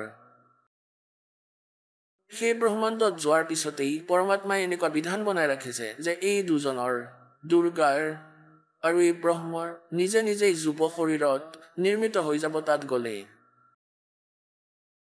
যেনেকৈ আপোনালোকে দেখে বাৰিষাৰ দিনত আপুনি ছাদত আছে আৰু বৰষুণ আহিছে, আৰু অলপ পিছতেই কি দেখিছে? তাত ভেকুলীয়ে জঁপিয়াই আছে। সেইবোৰ ক'ৰ পৰা আহিল? সেই পঞ্চতত্বৰ সংযোগত হঠাৎ এনেকুৱা এটমস্ফিয়াৰ বনি গ'ল যে নিজে নিজেই শৰীৰ উৎপন্ন হৈ গ'ল। আপোনালোকে দেখিব যেনেকৈ ঘেঁহুত পোক লাগি যায়, অৰ্থাৎ ফোপোলা হৈ যায়, নিজে নিজেই হৈ যায়, কিন্তু অন্য প্ৰাণী হ'ব নোৱাৰে। এনেকৈ তাতো সেই স্থিতিত কেৱল এওঁলোক দুজনৰ শৰীৰ যৌৱন অৱস্থালৈ আহে, আৰু তাত আগৰ পৰাই সৃষ্টি তৈয়াৰ থাকে, ফলদায়ক বৃক্ষ থাকে পৰমাত্মাৰ বিধান অনুসৰি। তাৰ পাছত তেওঁ লাহে লাহে নিজৰ পত্নীক দুৰ্গাৰ পৰা কিছু বচনেৰে, কিছু সৃষ্টি কৰ্মৰে এই তিনি পুত্ৰৰ উৎপত্তি কৰে। তেওঁলোকক নিজৰ প্ৰধান বনায় আৰু তিনি লোকৰ এটা এটা বিভাগৰ মিনিষ্টাৰ বনাই স্বয়ং মুখ্যমন্ত্ৰীৰ ভূমিকা পালন কৰে। আৰু এই প্ৰকাৰে এওঁৰ জন্ম আৰু কৰ্ম অলৌকিক হয়। এওঁ সেইবাবেই নিজকে অজন্মা বুলি কয়, কিন্তু এওঁৰ জন্ম হয় পদ্ধতি বেলেগ হয় আৰু মৃত্যুও হয়। এতিয়া পুণ্যাত্মাসকল, যেনেকৈ এখন ব্ৰহ্মাণ্ডত জুই লাগে তেতিয়া খুবেই বেয়া অৱস্থা হয়। দুৰ্গা আৰু এওঁৰ সকলোকৈ দীৰ্ঘজীৱী এওঁলোকেই হয়। আৰু যেতিয়া এনেকৈ জুই লাগে তেওঁলোকে সিদ্ধিৰে উৰি যাব বিচাৰে ইফালে সিফালে, ইফালে সিফালে বহুত ঘূৰে নিজৰ লোকত জীৱন বচাবৰ কাৰণে। আৰু এওঁ লোক ইমান বেয়াকৈ মৰে, জ্বলি জীৱিত, আৰু হাহাকাৰ কৰি দিয়ে, ক্ষমা বিচাৰে, বেয়া অৱস্থা হৈ যায়, অচেতন হৈ পৰি যায়। যেতিয়া সম্পূৰ্ণ ব্ৰহ্মাণ্ডৰ নাশ হৈ যায় তেতিয়া অট'মেটিক সকলো প্ৰাণী তালৈ গুচি যায় আৰু এওঁলোক যৌৱন অৱস্থাত আহি যায়। যেনেকৈ আমি মাৰ গৰ্ভত কোনটো পীড়িত আছিলোঁ আৰু নাজানো আগৰ কোনটো জন্মত কিমান কষ্ট ভুগি আমাৰ মৃত্যু হৈছিলে, সেয়া আমাৰ মনত নাই, কিন্তু আমি এতিয়াও সেয়া আবোল তাবোল কৰিছোঁ। গতিকে এনেকুৱাই তেওঁলোকৰ লগতো হয়। এতিয়া এইটো এটা যুগ হৈ গ'ল অক্ষৰ পুৰুষৰ, যেতিয়া এখন ব্ৰহ্মাণ্ডৰ নাশ হয় আৰু কাল ব্ৰহ্মৰ মৃত্যুৰ সময়। গতিকে এনেকৈ 1000 যুগৰ দিন, এনেকৈ 1000 যুগৰ এই অক্ষৰ পুৰুষৰ দিন আৰু সিমানেই ৰাতি। কি আচৰিত কথা। কেলকুলেশ্যন ভুল হৈ যাব। এতিয়া 43,20,000 আমি লগত ৰাখিছিলোঁ, সেয়া চতুৰ যুগ আছিলে, এতিয়াতো যুগ এনেকৈ আৰম্ভ হ'ল। আৰু এনেকৈ 30 দিন ৰাতিৰ 1 মাহ অক্ষৰ পুৰুষৰ, আৰু 12 মাহৰ এটা বৰ্ষ আৰু 100 বৰ্ষৰ আয়ু। বেদত আপোনালোকে হয়তো দেখিছে 100 বৰ্ষ লিখা আছে, 100। গতিকে সকলোৰে 100 বৰ্ষ কেলকুলেট হয়, কিন্তু তেওঁলোকৰ বৰ্ষ বহুত দীঘল হয়। গতিকে এনেকৈ এই অক্ষৰ পুৰুষৰ মৃত্যু হ'ব এই 100 বছৰৰ পিছত, ইমান দীঘল আয়ুসৰ পিছত। আৰু এইবাবেই তেওঁক অক্ষৰ পুৰুষ বুলি কোৱা হয়, কাৰণ এওঁ চিৰস্থায়ী হয়, যথেষ্ট সময়লৈকে থাকে। সেইবাবে কিন্তু এওঁ নাশবানী হয়। পৰমাত্মাই কয়, और पांचवा उत्तम पुरुष तु अन्य परमात्मा इति उदारता ये लोग तर्म आविषय विवृति अवेश्वराय। তেওঁ অবিনাশী পৰমাত্মা হয়। আৰু তৃতীয় কোন হয়? গীতাজীৰ অধ্যায় নম্বৰ 7 শ্লোক নম্বৰ 29 অৰ্জুনক ক'লে সি কালে যে যিজন ব্যক্তি তৎ ব্ৰহ্মৰে পৰিচিত হয়, সকলো আধ্যাত্মিক জ্ঞানেৰে পৰিচিত হয়, সকলো কৰ্মৰে পৰিচিত হয়, কেৱল জৰা আৰু মৰণৰ পৰা পৰিত্ৰাণ পাবলৈ যত্ন কৰে, তেওঁ মুক্তি বিচাৰে। অৰ্জুনে 8ম অধ্যায়ৰ 1ম শ্লোকত সুধিলে, কিম তৎব্ৰহ্ম, সেই তৎব্ৰহ্ম কোন হয়? 8ম অধ্যায়ৰ 3য় শ্লোকত উত্তৰ দিলে, ব্ৰহ্মই গীতা জ্ঞান দাতাই যে তেওঁ পৰমক্ষৰ ব্ৰহ্ম হয়। নিজৰ জন্ম আৰু কৰ্ম তেওঁ কৈ দিলে, মোৰ জন্ম মৃত্যু হয় অৰ্জুন, তোমাৰো হ'ব। মোৰ সাধনা কৰিলেও তোমাৰ জন্ম মৃত্যু থাকিব, মোৰো থাকিব, তুমি স্থায়ী হ'ব নোৱাৰা। আৰু যেতিয়ালৈকে জন্ম মৃত্যু সমাপ্ত নহ'ব, শান্তি হ'ব নোৱাৰে। 18নং অধ্যায়ৰ 62 নম্বৰ শ্লোকত ক'লে, অৰ্জুন তুমি সৰ্বভাৱেৰে সেই পৰমেশ্বৰৰ শৰণলৈ যোৱা, তেওঁৰ কৃপাৰেই তুমি পৰম শান্তি আৰু সনাতন পৰম ধামক প্ৰাপ্ত কৰিবা। গীতাৰ অধ্যায় নম্বৰ 15 শ্লোক 1 পৰা 4লৈকে উল্লেখ আছে যে ওলোটাকৈ ওলমি থকা এয়া সংসাৰৰূপী বৃক্ষ হয়। ওপৰৰ শিপা, ইয়াৰ মূল হৈছে পৰমক্ষৰ ব্ৰহ্ম, আৰু তললৈ 3 গুণ ৰজগুণ ব্ৰহ্মা, সতগুণ বিষ্ণু, তমগুণ শিৱৰূপী শাখা আছে, আৰু মাজৰ ঢাল ঠেঙুলি আৰু মোটা ডাল আছে। ক্ষৰ পুৰুষ সেই ঢাল ঠেঙুলি হয়, আৰু অক্ষৰ পুৰুষ মোটা ডাল, আৰু 3 পুৰুষ শাখা আৰু পাতৰূপী সংসাৰ হয়। परमात्मा ने बताया था अक्षर पुरुष एक पेड़ है, सरपुरुष वा की डार और तीनों देवा शाखा, ये पात्र रूप संसार। और मूल তেওঁ স্বয়ং হয়। এটা গীতাৰ অধ্যায় নম্বৰ 15 শ্লোক 1 কৈছে যে যিজনে ওলোটাকৈ ওলমি থকা সংসাৰৰূপী বৃক্ষৰ সকলো বিভাগক শাখাক জানে, সকলো জানে, তেওঁ তত্ত্বদৰ্শী সন্ত হয়। গীতাজীৰ অধ্যায় নম্বৰ 4 শ্লোক নম্বৰ 32 কৈছে যে গোটেই যজ্ঞ ধৰ্মৰ আনুষ্ঠানিক জ্ঞান বিস্তৃতভাৱে সচিদানন্দ ঘনব্ৰহ্মৰ বাণীত ব্ৰহ্মণী মুখে অৰ্থাৎ সচিদানন্দ ঘনব্ৰহ্মৰ বাণীত উচ্চাৰিত বাণীত লিখা আছে। সেয়া হৈছে তত্ত্বজ্ঞান, তাতেই গোটেই বিস্তাৰিতভাৱে কোৱা আছে সকলো ডিটেইলছত। 4 শ্লোক নম্বৰ 34 উল্লেখ আছে, 4 শ্লোক 34 কৈছে যে সেই তত্ত্বজ্ঞানক যি পৰমাত্মাই স্বয়ং আহি কৈছে, তাক কোনো তত্ত্বদৰ্শী সন্তৰ ওচৰলৈ গৈ বুজা, তেতিয়া সেই তত্ত্বদৰ্শী সন্তই তোমাক সেই পৰমাত্মাৰ জ্ঞান বুজাব। এতিয়া গীতাৰ অধ্যায় নম্বৰ 15 শ্লোক নম্বৰ 1 উল্লেখ আছে যে যি এই ওলোটাকৈ ওলমি থকা সংসাৰৰূপী বৃক্ষৰ সকলো বিভাগৰ কথা ক'ব তত্ত্বৰ সৈতে, সেইজনেই বেদৰ তাৎপৰ্যৰ কথা জনাজন হয়, অৰ্থাৎ তেওঁ তত্ত্বদৰ্শী সন্ত হয়। গতিকে সেই পৰমাত্মা স্বয়ং আহে, তুম সাহেব তুম সন্ত हो तुम सतगुरु तुम हंस और गरीबदास तुम रूप न और न दूजा अंश। अनंत कोट ब्रह्मांड का एक रति नहीं बाहर, सतगुरु पुरुष कबीर हैं कुल के सिरजनहार। सतगुरु और पुरुष माने परमेश्वर, और सतगुरु माने হৈছে তত্ত্বজ্ঞান কোৱাজন। যদি তত্ত্বজ্ঞান কোৱাজন সতগুৰু হয়, তথাপি কবীৰজী আৰু পৰমেশ্বৰ হ'লেও কবীৰজী। গতিকে পৰমাত্মাই স্বয়ং আহি নিজৰ মহিমা ক'লে। अक्षर पुरुष एक पेड़ है, निरंजन वा की डार, तीनों देवा शाखा समझो पात रूप संसार।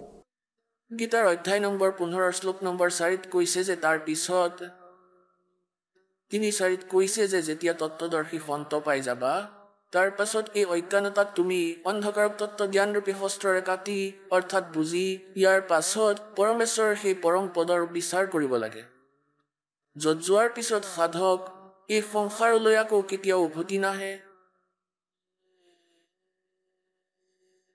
সেইবাবে গীতাৰ জ্ঞানদাতাই 18 নম্বৰ অধ্যায়ৰ শ্লোক নম্বৰ 62 কৈছে যে অৰ্জুন তুমি সৰ্বভাৱেৰে সেই পৰমেশ্বৰৰ শৰণলৈ যোৱা, পৰম অক্ষৰ ব্ৰহ্মৰ শৰণলৈ যোৱা, তেওঁ বাস্তৱত অবিনাশী হয়।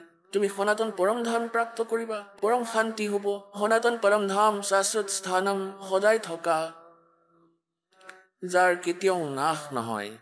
সেইবাবে গীতাৰ অধ্যায় নম্বৰ 7 শ্লোক নম্বৰ 18 কৈছে যে যদি জ্ঞানী আত্মা হয়, যদি ভাল আত্মা হয়, কিন্তু এওঁ মোৰ বেয়া অনুত্তম স্থিতিতে স্থিত আছে, তেওঁ তত্ত্বদৰ্শী সন্ত নাপালে, তেওঁৰ তত্ত্ব জ্ঞান প্ৰাপ্ত নহল। ওম নামৰ জপেৰে গীতাজীৰ অধ্যায় নম্বৰ 8 শ্লোক নম্বৰ 13 কৈছে যে অৰ্জুন ওম ইতি এক অক্ষৰম ব্ৰহ্ম ব্যৱহাৰণ মাম অনুসমৰণ ইয়ে প্ৰিয়াতি তদম দেহম সয়াতি পৰমাম গতিম। মই ব্ৰহ্মৰ কেৱল এটা ওম মন্ত্ৰ আছে আৰু নাথিং এলছ, এইটো এটা আখৰ হয়। আৰু যিজনে অন্তিম সময়লৈকে ইয়াৰ উচ্চাৰণ কৰি শৰীৰ ত্যাগ কৰে তেওঁ মোৰ পৰম গতি প্ৰাপ্ত কৰে। ওমেৰে কোনটো পৰম গতি প্ৰাপ্ত হয়? ব্ৰহ্মলোকৰ প্ৰাপ্তি, ব্ৰহ্মপ্ৰাপ্তি, ব্ৰহ্মলোকত প্ৰাপ্তি। ব্ৰহ্মলোকত যোৱা প্ৰাণীসকলৰো জন্ম মৃত্যু হয়। গতিকে ইয়াত কৈছে 7 নম্বৰ অধ্যায়ৰ 18 নম্বৰ শ্লোকত যদি উদাৰ আত্মা হয় আৰু মোৰ ওপৰত সমৰ্পিত আৰু মোৰ অনুত্তম বেয়া সাধনাতেই স্থিত আছে। আৰু অনুবাদকৰ্তাসকলে নকলীসকলে অনুত্তমৰ অৰ্থ অতি উত্তম কৰি থৈছে। तभी तो मालिक ने बता अंधे की बाँ गही अंधे ने, मार्ग कौन बतासी। 17वें अध्याय के 23वें श्लोक में कहता हूँ सच्चिदानंद घन ब्रह्म की साधना का ओम तत्सति निर्देश ब्रह्मण त्रिविध समर्थ है। সেই সচিদানন্দ ঘন ব্ৰহ্মৰ ওচৰত যোৱাৰ পূৰ্ণ মুক্তি হবলৈ তাক পাবলৈ মাত্ৰ 3টা সাধনা আছে। ওম হৈছে ক্ষৰ পুৰুষৰ, তৎ হৈছে সাংকেতিক হয়, এয়া অক্ষৰ পুৰুষৰ মন্ত্ৰ হয়। আৰ্যটো সাংকেতিক হয়, এয়া পৰম অক্ষৰ পুৰুষৰ পৰম অক্ষৰ ব্ৰহ্মৰ মন্ত্ৰ হয়। এই তিনিওৰে সাধনা কৰিলে, মজদুৰি কৰিলে, উপাৰ্জন কৰিলে ভক্তিৰ শক্তিৰে আমি সৎলোকলৈ যাম। গীতাৰ অধ্যায় নম্বৰ 8 শ্লোক নম্বৰ 5 আৰু 7 গীতা জ্ঞানদাতাই কৈছে যে অৰ্জুন যদি মোৰ শৰণত থাকিব বিচাৰা তেন্তে যুদ্ধও কৰিব লাগিব আৰু ভজনো কৰা, মোক প্ৰাপ্ত কৰিবা, নো ডাউট। এতিয়া নিজৰ প্ৰাপ্তিৰ কথা কৈ আছে কালে যে মোৰো প্ৰাপ্তি হ'ব এই ওম মন্ত্ৰৰে, অনলি ওৱান মন্ত্ৰ। 8ম অধ্যায়ৰ 13 নম্বৰ শ্লোকত আৰু কৈছে যে যুদ্ধও কৰিব লাগিব। ইয়াত শান্তি নামৰ একোৱেই নাই। পৰম শান্তি বিচাৰা যদি তেওঁৰ শৰণলৈ যোৱা। 8ম অধ্যায়ৰ 8, 9, 10 তিনিটা মন্ত্ৰত কণ্টিনিউৱাছ কৈছে যে সেই সচিদানন্দ ঘন ব্ৰহ্মৰ যিয়ে সাধনা কৰে তত্ত্বদৰ্শী সন্তই কোৱা অনুসৰি সেই মন্ত্ৰৰে তেন্তে ভক্তিৰ শক্তিৰে অৰ্থাৎ সেই মন্ত্ৰৰ জপৰ উপাৰ্জনেৰে সেই পৰমেশ্বৰৰ ওচৰলৈ গুচি যাব। 17 অধ্যায়ৰ 23 নং শ্লোকত কয় যে কি সচিদানন্দ ঘন ব্ৰহ্মৰ সাধনাৰ ওম তৎসৎ ইতি নিৰ্দেশ ব্ৰহ্মণে ত্ৰিবিধ স্মৃত। সেই সচিদানন্দ ঘন ব্ৰহ্মৰ ওচৰলৈ যোৱাৰ পূৰ্ণ মুক্তি প্ৰাপ্ত কৰাৰ তেওঁক পোৱাৰ 3টা মন্ত্ৰৰ সাধনা আছে। ওম হৈছে ক্ষৰ পুৰুষৰ, তৎ এয়া সাংকেতিক হয়, এয়া অক্ষৰ পুৰুষৰ মন্ত্ৰ হয় আৰু সতো সাংকেতিক হয়, এয়া পৰম অক্ষৰ ব্ৰহ্মৰ পৰম অক্ষৰ পুৰুষৰ মন্ত্ৰ হয়। এই তিনিজনৰ হাজিৰা কৰিলে, সাধনা কৰিলে, উপাৰ্জন কৰিলে, ভক্তি কৰিলে ভক্তিৰ শক্তিৰে আমি সৎলোকলৈ যাম। গীতাজীৰ অধ্যায় নম্বৰ 8 শ্লোক 5 আৰু 7 গীতাৰ জ্ঞানদাতাই কয় যে অৰ্জুন যদি মোৰ শৰণত থাকিব বিচাৰা তেতিয়া যুদ্ধও কৰিব লাগিব আৰু ভজনো কৰিবা, মোক প্ৰাপ্ত কৰিবা, নো ডাউট। এতিয়া নিজৰ প্ৰাপ্তিৰ কথা কৈ আছে যে মোক প্ৰাপ্ত কৰিবা কেৱল এই ওম মন্ত্ৰৰ দ্বাৰা, অনলি ওৱান মন্ত্ৰ। 8ম অধ্যায়ৰ 13 নং শ্লোকত আৰু কয় যে যুদ্ধও কৰিব লাগিব। ইয়াত শান্তি নামৰ বস্তু নাই। পৰম শান্তি যদি বিচাৰিছা তেওঁৰ শৰণলৈ যোৱা। 8ম অধ্যায়ৰ 8, 9, 10 তিনিটা মন্ত্ৰত কণ্টিনিউৱাছ কৈছে যে সচিদানন্দ ঘন ব্ৰহ্মৰ সাধনা যিয়ে কৰে সেই তত্ত্বদৰ্শী সন্তই কোৱা অনুসৰি সেই মন্ত্ৰৰে তেন্তে তেওঁ ভক্তিৰ শক্তিৰে অৰ্থাৎ সেই মন্ত্ৰৰ জপৰ উপাৰ্জনেৰে সেই পৰমেশ্বৰৰ ওচৰলৈ গুচি যাব। এতিয়া পুণ্যাত্মাসকল আমি ভক্তি কৰিব লাগিব কিয় নকৰিম মোৰ দলে একদম ৰোৱা দল অসংজানো হগে আপোনাৰ দলতে আনে গতিকে সেই কাৰণে গীতা জ্ঞানদাতাই কয় যে তুমি সৰ্বভাৱেৰে সেই পৰমেশ্বৰৰ শৰণলৈ যোৱা আৰু 18 নম্বৰ অধ্যায়ৰ 66 নম্বৰ শ্লোকত এই অনুবাদকৰ্তাসকলে ইয়াতো অনৰ্থ কৰি ৰাখিছে ব্ৰজৰ অৰ্থ যোৱা হয় ইয়াত অহা লিখিছে কাৰণ এওঁলোকে শ্ৰীকৃষ্ণজীক সুপ্ৰিম পাৱাৰ মানি আৰু তেতিয়া ইয়াৰ গীতাজীৰ অনুবাদ কৰিলে যেতিয়া নেকি শ্ৰীকৃষ্ণজীটো বিষ্ণুজীৰ অৱতাৰ আছিল এওঁতো সদগুণ ভগৱান হয় আৰু ব্ৰহ্মৰ পুত্ৰ হয় আৰু মূল পৰমাত্মাৰ ভক্তিৰে অৰ্থাৎ ইয়াৰে আমাৰ লাভ হ'ব ইয়াৰ অৰ্থ এয়া হৈছে যে সৰ্বধৰ্মান পৰিত্যাজ্য মাম मेरे सतर की ब्रह्म सतर जी अমৰ পূজা সেই মন্ত্ৰৰ জপত ওম তৎ সতত তেওঁ মোক এৰি দিয়ক আৰু হোম যজ্ঞ যিয়ে আছে এয়া ব্ৰহ্মৰ স্তৰৰ হয় এই সকলো ধাৰ্মিক পূজা মোটেই ত্যাগ কৰি একম শৰণম ব্ৰজ একম মানে যাৰ সমান দ্বিতীয় আৰু কোনো নহয় অদ্বিতীয় প্ৰভু সচিদানন্দ ঘন ব্ৰহ্ম তেওঁৰ শৰণলৈ যোৱা মোৰ স্তৰৰ মুখ দি যোৱা আমি প্ৰথমে ওম নামৰ উপাৰ্জন আৰু যজ্ঞ কৰি আমি ক'ত যাওঁ ব্ৰহ্মলোকলৈ গুচি যাওঁ তাত নিজৰ পুঁজি শেষ কৰি সেই ৰেষ্টুৰেণ্টত পুনৰ আকৌ গাধ হৈ যাওঁ এতিয়া আমাৰ জ্ঞান হৈ গ'ল আমি এই পুঁজি নষ্ট নকৰিম আমি ইয়াৰ সদুপযোগ কৰিম ইয়াৰ পৰিশোধ কৰিম আৰু গুচি যাম এই কালক এই সকলো ওম নামৰ জপ তেওঁক দি দিম তেতিয়া তেওঁ আমাক এৰি দিব আকৌ কুকুৰ গাধ নবনাব আমাক এন্ধাৰত নাৰাখিব तब ये कहता है अहम तवा सर्व पापे व्यामुक्षामि मा शुच মোৰ ধাৰ পৰিশোধ কৰি দিয়া তেতিয়া মই কিয় তোমাক দুখী কৰিম মই নৰখো আৰু ইয়াত আৰু যোৱা তুমি নিজৰ ঘৰত আৰু নকয় আৰু মোৰ শৰণলৈ আহি যোৱা সকলো ধৰ্মৰ কৰ্মক মোৰ ওপৰত এৰা আৰু মোৰ শৰণলৈ আহা তেওঁৰ শৰণতটো আছিলে আগৰ পৰাই দ্বিতীয় অধ্যায়ৰ 7 নম্বৰ শ্লোকত অৰ্জুনে কয় যে আপুনি মোৰ গুৰু হয় মই আপোনাৰ শৰণলৈ আহিছো মোৰ বুদ্ধিয়ে কাম কৰা বন্ধ কৰি দিলে মোৰ হিতত যি আছে সেয়া তুমি কোৱা এতিয়া 18 নম্বৰ অধ্যায়ৰ 66 নম্বৰ শ্লোকত এয়া অজ্ঞানীয়ে ক'লে যে শ্ৰীকৃষ্ণই নিজেই নিজৰ শৰণলৈ আহিবলৈ কয় কিন্তু এয়া শ্ৰীকৃষ্ণই নহয় কালে কৈছে যদি শ্ৰীকৃষ্ণ মানি পেলাই চলা তেন্তে প্ৰথমেই ক'লে যে অৰ্জুনে মই আপোনাৰ শৰণতেই আছো আপোনাৰ শিষ্য হয় আৰু বেলেগকৈ শৰণলৈ কি যাম গতিকে এয়া বিনা জ্ঞানৰ কথা আছিল আমাক মূৰ্খ বনাই আছিল নকলি গুৰুৱে সংস্কৃত ভাষা জানিছিল তেওঁলোকৰ আধ্যাত্মিক জ্ঞান নাছিল तो अंधे की वहां गई अंधे ने मारे कौन बतासी अब क्या बताते हैं मन तू चल रे सुख के सागर जहां शब्द सिंधूरत नागर कोट जन्म तन भरमत होगे कुछ ना हाथ लग्या रे कुकर सुकर खरबया बोरे कौआ हंस बुगारे कोटि जन्म तन भरमत होगे कुछ ना हाथ लग्या रे कुकर सुकर खरबया बोरे कौआ हंस बुगारे सुखदेव ने 84 भुगती बना पजावे खरवो तेरी क्या बुनियाद पुरानी तू पेंडा पंथ पकड़वो कोट जन्म तन भरमत होगे कुछ ना हाथ लग्या रे कुकर सुकर खरबया बोरे कौआ हंस बुगारे कोटि जन्म तू राजा की न मिटी न मन की आशा भिक्षुक होकर दर दर घूम लिया मिला न निर्गुण रासा इंद्र कुबेर ईश की पदवी ब्रह्मा वृणधमराया विष्णुनाथ के पुर को जाके फिर भी वापस आया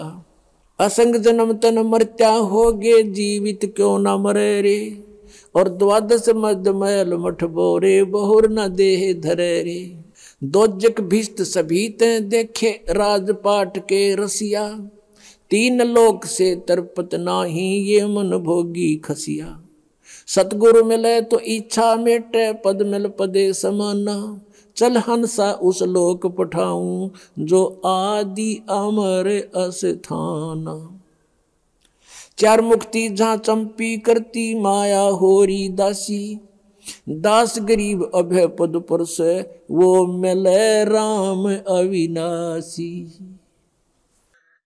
এটা শব্দতেই গোটেইখিনি কৈ পেলালে সেই পৰমাত্মা পৰিচিত পুণ্য আত্মা আদৰণীয় গৰিবদাস সাহেবজীয়ে क्या बताते हैं मन तू चल रे सुख के सागर जहाँ शब्द सिंधूरत नागर এতিয়া সুখ সাগৰ বুলি কিয় ক'লে এই সতলোকক ইয়াক ডিফাইন কৰিছে পৰমাত্মাৰ বাণীত शंखों लहर मेहर की उपजे कहर नहीं जा कोई दास गरीब अचल अविनाशी ही सुख का सागर सोई এতিয়া সতলোকত কয় আপোনাৰ ভিতৰত অসংখ্য লহৰ মেহৰ কি উপজেগি कहर नहीं जा कोई যেনেকৈ আপুনি কেতিয়াবা একান্তত বহি আছে দাহৰ লগত এনেকুৱা বহুবাৰেই হৈছে এনেকুৱা বহুবাৰ তৰংগ উঠে যেতিয়া এটা এনেকুৱা তৰংগ আহে মেহেৰৰ সেই সময়ত কোনো বেয়া দিশ দেখাই নাপায় শত্ৰু যিয়ে আমাক দুখ দি আছে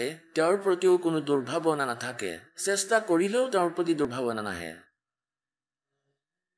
তেওঁৰ অপগুণবিলাক গণনা কৰিলেও তেওঁৰ প্ৰতি দুৰ্ভাৱনা হৃদয়ত নাহে আৰু সেয়া হয় কিছু সময়ৰ বাবে আকৌ সেই দয়াৰ ঢৌ যোৱাৰ পিছত লগে লগেই ধ্বংস নামি আহে তেওঁ এনেকুৱা কিয় কৰিলে তেওঁ তেনেকুৱা কিয় কৰিলে ইয়াত লষ্ট হৈ গ'ল ইয়াত লোকচান হৈ গ'ল আকৌ এনেকুৱা কৰিলে অৰ্থাৎ সেই কাহেৰৰ লহেৰ আকৌ আৰম্ভ হ'ব তেন্তে পৰমাত্মাই কয় এই সতলোকৰ ভিতৰত ये शंखों लहर मेहर की उपजे और कहर नहीं जा कोई কোনো কষ্ট নাই না বৃদ্ধাৱস্থা না মৃত্যু সদায় ডেকা শৰীৰ থাকিব আৰু তাত যি শৰীৰ হ'ব শুক্ৰম অকায়ম অসনাবিদম সেয়া এই হীৰাৰ সন্মিলনেৰে সৃষ্টি নহ'ব আমাৰ শৰীৰ শ্বাসেৰে নচলিব সেয়া এটা তত্ত্বৰেই সৃষ্টি হয় যেনেকৈ ইয়াত 5টা তত্ত্বৰে শৰীৰ সৃষ্টি হয় এই শৰীৰত 5টা তত্ত্ব দেখিছা কেতিয়াবা আৰু কিমান সুন্দৰ বনাই ৰাখিছে একেবাৰে 5টা তত্ত্বৰ মিল আছে যোগ কেনেকৈ বনালে যেনেকৈ অন্ন অনুগা অনখায়া অন্নৰ উৎপত্তি হ'ল আৰু অন্ন খালে ইয়াৰ প্ৰাৰূপ পৰিৱৰ্তন কৰি এনেকুৱা বনাই দিলে তেনেকৈ তাত এটা তত্ত্বৰে নূৰ তত্ত্বৰে আমাৰ সকলোৰে শৰীৰ সৃষ্টি হ'ব আৰু সেইটো শৰীৰ এনেকুৱা হ'ব যে 16টা সূৰ্যৰ সমান তেজময় হ'ব আপোনাৰ শৰীৰ প্ৰত্যেক আত্মাৰ কিন্তু পৰমাত্মাৰো শৰীৰ আছে আমাৰ দৰেই হয় তেওঁৰ বহুত তেজময় শৰীৰ আছে সতলোকৰ ভিতৰত তেওঁৰ এডাল নোমৰ গুৰিত কোটি কোটি সূৰ্য কোটি কোটি চন্দ্ৰ দুইৰে পোহৰ মিলিলেও সিমান উজ্জ্বল নহ'ব ভগৱানৰ এডাল নোমৰ গুৰিৰ পোহৰৰ তুলনাত আৰু আমি সকলো আত্মাৰ 16 সূৰ্যৰ সমান ধুনীয়া অৰ্থাৎ তেজময় আৰু বহুত ধুনীয়া শৰীৰ হ'ব এতিয়া কি কৈছে কোটি জনম তন ভৰমত হোগে কুছ না হাত লগা ৰে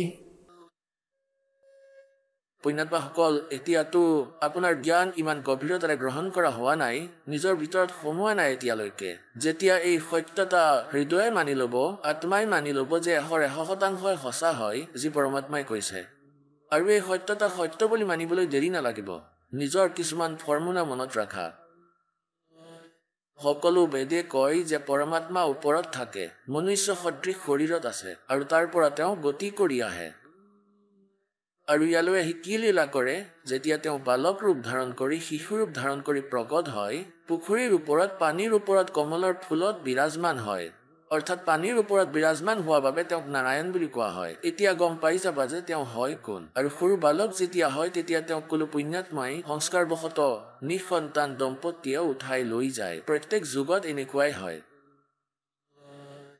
আৰু আকৌ পৰমাত্মাই তাত তেওঁৰ লালন পালনৰ লীলা কুমাৰী গায়েৰে হৈছিল কুমাৰী গায়েৰে তেন্তে পুণ্যাত্মাসকল 600 বছৰ আগতে ভগৱান আহিছিলে কবিৰ যি পুণ্য পৰমাত্মা পৰম অক্ষৰ ব্ৰহ্ম তেওঁ সেয়া লীলা কৰিছিল যি বেদত লিখা আছিল বেদেতো কেৱল পৰমাত্মাৰ পৰিচয়হে দিয়ে তেওঁ এনেকুৱা হয় এনেকুৱা কৰে সেই লীলা কোনে কৰিছিলে আজিলৈকে শ্ৰীকৃষ্ণৰ ইতিহাস চাই লোৱা তেওঁ আহিছিলে পৃথিৱীলৈ জন্ম হ'ল মাৰ পৰা কিন্তু কবিৰ পৰমেশ্বৰৰ মাৰ পৰা জন্ম হোৱা নাছিল এয়া মিছা কথা কৈছিলে নকলি মানুহে যে এজনী বিধৱা ব্ৰাহ্মণী আছিল তেওঁ লাজ কৰিছিলে যে তেওঁৰ বিধৱা অৱস্থাত কেঁচুৱা হৈ গ'ল সেই বিধৱাৰ মাকৰ দেউতাকৰ তেওঁৰ নাম গাঁৱতো কৈ দিয়া এনেই মিছামিছি মূৰ্খ বনাই ৰাখিছিলে আমাক মিছা কৈ থৈছিলে ভগৱানৰ বিষয়ে ভগৱানক ফুটা কৰি প্ৰমাণিত কৰিলে আৰু ফুটা কৰি ভগৱান আৰু তেওঁ কুমাৰী গাইৰ পৰা গাখীৰ পান কৰে সেই কুমাৰী গায়ে গাখীৰ দিয়ে গতিকে এই লীলা পৰমেশ্বৰ কবিৰ যিয়ে কৰিছিলে আজিলৈকে আন কোনোবাই কৰিছিলে যদি প্ৰমাণ দিয়া আৰু কোনোবাই প্ৰমাণ দিব পাৰিব ওপৰৰ পৰা আহিল আৰু সশৰীৰে গুচি গ'ল এজন দেখুৱাই দিয়া যাক আমি ভগৱান মানিছিলোঁ ৰাম শ্ৰীকৃষ্ণক দেখুৱাই দিয়া গতিকে কোৱাৰ অৰ্থ হৈছে যে পুণ্যাত্মাসকল আমি ভগৱানক চিনি পাব নোৱাৰিলোঁ কাৰণ যাক আমি গুৰু মানিছিলোঁ তেওঁলোক অন্ধ আছিলে জ্ঞান নেত্ৰহীন আছিল कहते मोती मुक्ता दर्शत नाही यो जग है सब अंदरे दिखत के तो नैन चसम इनका फिरा मोतिया बंदरे কাৰোবাৰ চকু চানি মাৰি ধৰে কিন্তু তেওঁৰ চকু দেখাত সুস্থ যেন দেখি কিন্তু তেওঁ একো দেখা নাপায় অন্ধ হয় তেওঁ ব্লাইণ্ড মেন হয় তেন্তে এনে প্ৰকাৰে তেওঁলোক জ্ঞান নেত্ৰহীন আছিলে দেখাত প্ৰখৰ কাৰণ সংস্কৃত জানিছিলে এটা ভাষাৰ জ্ঞান ল'লে বুলি তাত লিখি থোৱাখিনিৰ গূঢ় ৰহস্যক বুজিব নোৱাৰে এতিয়া আমি হিন্দী জানো মানি লোৱা কোনো ফৰেনাৰে আহি হিন্দী শিকিলে আৰু তুলসীদাসৰ ৰামায়ণখন লৈ গ'ল নিজৰ লগত নিজৰ দেশলৈ তেওঁ আগগুৰি একো নাজানিছিল ৰাম কোন হয় সীতা কোন হয় ৰাৱণ কোন হয় কুম্ভকৰ্ণ কোন হয় আৰু বিভীষণ কোন আছিলে আৰু একো নজনাকৈ তেওঁ যি টি কৰিব এটা হিন্দীক জানিলেই তেওঁ সেই কথাক কেনেকৈ বুজাব যি পুথিত লিখা আছে এনেকুৱাই বেদ আৰু গ্ৰন্থ আৰু পুৰাণ আৰু গীতাজী এয়া পৰমাত্মাৰ মহিমাৰে পৰিপূৰ্ণ হয় সংস্কৃতক জানিলেই কোনেও বুজিব নোৱাৰিব যেতিয়ালৈকে এই মৌখিক কথা ৰামায়ণৰ দৰে সৃষ্টি ৰচনাৰ যাৰ জ্ঞান নাথাকিব আৰু সেয়া সৃষ্টি ৰচনা নিজে ৰচনা কৰাজনেই ক'ব পাৰিব সঠিককৈ এতিয়াতো এয়া খেলি মেলি কৰি ৰাখিছে এতিয়া প্ৰসংগ যি আহিছে সেয়ালৈ আহোঁ কি কয় कि कोट जन्म तन भरमत हो गए कुछ ना हाथ लगा रे और कुकर सुकर खरबा बोरे कौआ हंस बुगारे এতিয়া পৰমাত্মাক চিনি পোৱাটো ইমান সহজ হৈ গৈছে এটাতো এয়া চিনি পোৱা যে গোটেই বেদে কৈছে চাৰিওখন বেদকেইতো আমি ফাইনেল মানি আছো এতিয়া কোনোৱেই নকয় যে মই বেদক নামানো তেওঁ নিশ্চয় ভক্তিযোগ্য প্ৰাণীয়েই নহয় বা কোনোবাই ভ্ৰমিত কৰি ৰাখিছে মূৰ্খই যিয়ে এইটো কয় যে আমি বেদক নামানো পুৰাণক নামানো আমি আমাৰ গুৰুৰ জ্ঞানক শ্ৰেষ্ঠ বুলি মানো তেন্তে সৎগ্ৰন্থক নমনাই তেওঁলোকৰ মহামূৰ্খতা হয় আৰু কবিৰজীৰ বাণীও সৎগ্ৰন্থ হয় সেয়া সকলো গ্ৰন্থৰ গ্ৰন্থ হয় অৰ্থাৎ সেয়া অল ইন ওৱান হয় বুলি মানি লোৱা আৰু দ্বিতীয়তে বেদে কয় যে তেনেহ'লে আকৌ সেয়া লীলা কোনে কৰিলে তেতিয়া চকুৰে দেখা সন্তই ক'লে हम सुल्तानी नानक तारे दादू को उपदेश दिया जात जुलाहा भेद न पाया वो का सीमा है कबीर हुआ এতিয়া আপোনালোকে শুনিলে জগতগুৰু তত্ত্বদৰ্শী সন্ত ৰামপাল গুৰু মহাৰাজৰ মংগল প্ৰবচন আহক এতিয়া শুনো ভগতসকলৰ অনুভৱ যিসকলে সন্ত ৰামপাল গুৰু মহাৰাজৰ প্ৰমাণিত জ্ঞানৰ পৰা প্ৰভাৱিত হৈ নাম দীক্ষা লৈ বহুতো লাভ প্ৰাপ্ত কৰিলে নমস্কাৰ ছাৰ নমস্কাৰ ছাৰ ছাৰ কি নাম আপোনাৰ হয় আশিষ দেৱাংগৰ আশিষ আপুনি ক'ৰ পৰা আহিছে হয় মই বিলাৰগড় জিলা বলৌদা বজাৰ ছত্তীশগড় আশিষ আপুনি সন্ত ৰামপালদেৱ মহাৰাজৰ পৰা নাম দীক্ষা কেতিয়া ল'লে হয় মই সন্ত ৰামপালদেৱ মহাৰাজৰ পৰা নাম দীক্ষা চন 2013ত লৈছিলোঁ সন্ত ৰামপালদেৱ মহাৰাজৰ পৰা নাম দীক্ষা লোৱাৰ আগতে আপুনি কি ভক্তি সাধনা কৰিছিল সন্ত ৰামপালদেৱ মহাৰাজৰ পৰা নাম দীক্ষা লোৱাৰ আগতে মই দেৱী দুৰ্গাৰ ভক্তিত লীন আছিলোঁ মই আনকি দেৱী দুৰ্গাৰ মাত কাণেৰে শুনা পাইছিলোঁ তেন্তে কি কাৰণে আপুনি সন্ত ৰামপালদেৱ মহাৰাজৰ শৰণলৈ আহিলে হয় মই আগৰ ভক্তি কৰিও নিচাত ইমান লীন আছিলোঁ দিনে ৰাতিয়ে মদৰ নিচাত চিগাৰেট গুটকা আনকি ভাং খোৱাৰো অভ্যাস হৈ গৈছিলে কাৰণ আমাৰ তাত ছত্তীশগড়ত যেতিয়া দুৰ্গা দেৱীৰ পূজা কৰে তেতিয়া তাত প্ৰসাদৰ ৰূপত ভাঙৰো সেৱন কৰোৱা হৈছিলে সেইবাবেই মই বহুদিনৰ পৰা গুৰু ধৰিবলৈ চেষ্টা কৰি আছিলোঁ বহুত ফুৰিলোঁ গুৰু ধৰিবলৈ কিন্তু মই কতোৱেই ভাল নাপালোঁ শেষত জ্ঞান গংগা কিতাপখন পালোঁ তেতিয়া মই সন্ত ৰামপালদেৱ মহাৰাজৰ জ্ঞান বুজি 2013ত বৰবালালৈ গৈ নাম দীক্ষা ল'লোঁ সন্ত ৰামপালদেৱ মহাৰাজৰ পৰা ছাৰ কি কাম কৰে আপুনি হয় মোৰ বৃত্তি ডক্তৰ ছাৰ সন্ত ৰামপালদেৱ মহাৰাজৰ পৰা নাম দীক্ষা লোৱাৰ পিছত আপুনি কি লাভ পালে হয় সন্ত ৰামপালদেৱ মহাৰাজৰ পৰা নাম দীক্ষা লোৱাৰ পিছত মোৰ ইমানেই লাভ হ'ল যে মই গণাব নোৱাৰিম বহুত কিবা কিবি লাভ পালোঁ মই সকলোতকৈ প্ৰথমেতো মই নিচাৰ পৰা সম্পূৰ্ণৰূপে মুক্তি পালোঁ সেয়া এৰিবলৈ বহুত চেষ্টা কৰিছিলোঁ বহুত ঔষধো খাই চাইছিলোঁ কিন্তু এৰিব পৰা নাছিলোঁ কিন্তু নাম দীক্ষা লোৱা মাত্ৰই মই নিচা একেবাৰে এৰা খালে আৰু মই নিচা কৰি কৰি আৰু মাংস খাই খাই মোৰ শৰীৰ ইমানেই বেয়া হৈ গৈছিলে পাইলছ ভাগাণ্ডাৰ ফিটচুলা বহুত বেছি অসুবিধা হৈছিলে আনকি মই ডাক্তৰৰ পৰা উপদেশো লৈছিলোঁ তেতিয়া অপাৰেশ্যন কৰাৰ কথা কৈছিলে কিন্তু তাৰ পিছতো ঔষধ খাই থকাৰ পিছতো আৰাম পোৱা নাছিলোঁ কিন্তু সন্ত ৰামপালদেৱ মহাৰাজৰ পৰা নাম দীক্ষা লোৱাৰ পাছতেই মোৰ সমস্যা সম্পূৰ্ণ ভাল হ'ল। মোৰ পত্নীয়ে আনকি মজিয়াখনো সদায় ৰাতি চফা কৰিব লগা হৈছিল। তাৰপিছত নাম দীক্ষা লোৱা মাত্ৰই মই সমস্যাৰ পৰা সমাধান পালোঁ আৰু বহুত কিবা কিবি লাভ পালোঁ ছাৰ, যেনেকৈ আৰ্থিক লাভ, শাৰীৰিক লাভ, আধ্যাত্মিক লাভ। ডাঙৰ লাভ এইটো পালোঁ যে মই সৎগুৰু পালোঁ আৰু পূৰ্ণ মুক্তিৰ মাৰ্গ পালোঁ। হয়, মোৰ পত্নীৰ বিয়াৰ ৩-৪ বছৰ পাছতো সন্তান জন্ম হোৱা নাছিল। মইতো এনে ডক্টৰ হয়, মই চিকিৎসা কৰালোঁ। তাৰপিছত লেডিজ ডক্টৰ এগৰাকীৰ পৰা বিলাসপুৰতো আমাৰ তাত লাইফ কেয়াৰ হস্পিটেল আছে, তাতো ট্ৰিটমেণ্ট কৰাইছিলোঁ। কিন্তু দীঘলীয়া চিকিৎসা কৰাৰ পিছতো একো আৰাম পোৱা নাছিল। তাত থাইৰইড আৰু PCODৰ সমস্যা থকা বুলি কৈছিলে আৰু দীঘলীয়া চিকিৎসা চলোৱাৰ পাছতো আৰাম পোৱা নাছিল। তাৰ পাছত আমি গুৰুদেৱক প্ৰাৰ্থনা জনালোঁ, সন্ত ৰামপালদেৱ মহাৰাজক। প্ৰাৰ্থনা জনোৱা মাত্ৰেই সেই মাহতে বহুত আশ্চৰ্যজনকভাৱে সেই মাহতে তেওঁ গৰ্ভৱতী হ'ল আৰু 9 নম্বৰ মাহত সন্তান জন্মিল। আৰু ভগৱান পৰমাত্মা সন্ত ৰামপালদেৱ মহাৰাজৰ দয়াত মোৰ 2 বছৰ 2-3 মাহৰ কেঁচুৱা আছে। এয়া চাওক, থাইৰইডৰ ৰিপৰ্ট আৰু গৰ্ভতো প্ৰব্লেম আছিল ছাৰ। এই সমস্যাৰ বাবে দীঘলীয়া চিকিৎসা কৰাৰ পাছতো সমাধান পোৱা নাছিল ছাৰ।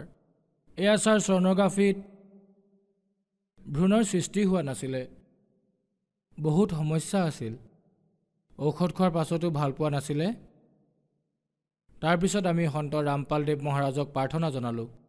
তাৰ পাছত লাভ পালোঁ ছাৰ, আৰু এতিয়া 2-2.5 বছৰীয়া সন্তানো আছে মোৰ। আৰু বহুত লাভ পাইছোঁ ছাৰ, কিমান গণাম, শেষ নহ'ব।